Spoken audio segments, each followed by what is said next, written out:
Ciao, welcome to Beatspot. I'm Marco, and in this video I want to show you how the linear phase frequency splitter rack that I made works. So let's dive into it. So this is the rack, and basically it's really simple. We have lows, mid-range and highs, and with these knobs we have the first one for the low mid crossover, and if we open the mid-range chain we can see the crossover points. So we have this band, and then we have the highs. So how does this rack works? It's really simple. We have the lows with these low pass, then we have the highs with this high pass, then we have the mid-range, and inside the mid-range we have the mid-range again, which is the full spectrum, and then we have the lows, which is the same as these lows, and the highs, which is the same as this highs chain. And the only difference is that both these chains have the inverted polarity. So we don't have any kind of phase shift, and we have the full spectrum. We have the mid-range, which is the full spectrum with the lows and the highs subtracted. And it's mathematical, it's perfect. And now I'm showing you.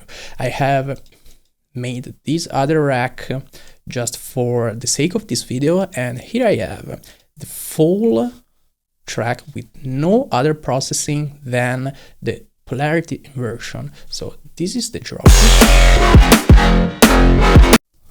and if we play it along with the rack we get straight silence. There isn't anything, it's dead silent. And so that's basically it.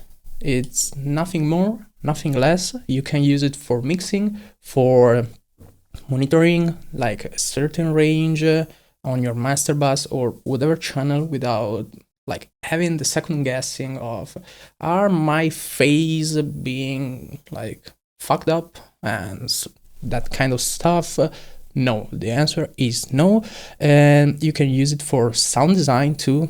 Maybe you want to kind of apply some distortion to a sound, but you are afraid of aliasing. You can just drop it on the mid-range and forget about the high-end bouncing back from the nyquist frequency.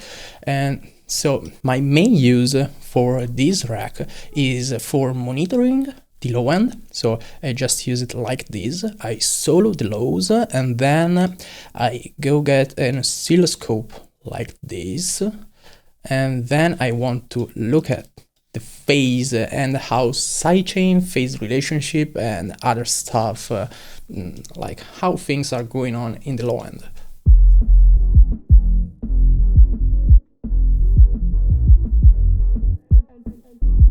And if I spot any problem, if I want to kind of fine-tune the sidechain, if I want to rotate the phase, anything, I can just see accurately what's happening and I can operate knowingly. Oh, and this is not really linear phase because it doesn't have a pre-ringing. I don't know what it is, but it doesn't have any phase shift. It doesn't have a pre-ringing, so that's perfect. So this is it for this video. Hope you enjoyed it. You can find this rack at the link in the description below, and see you in the next one.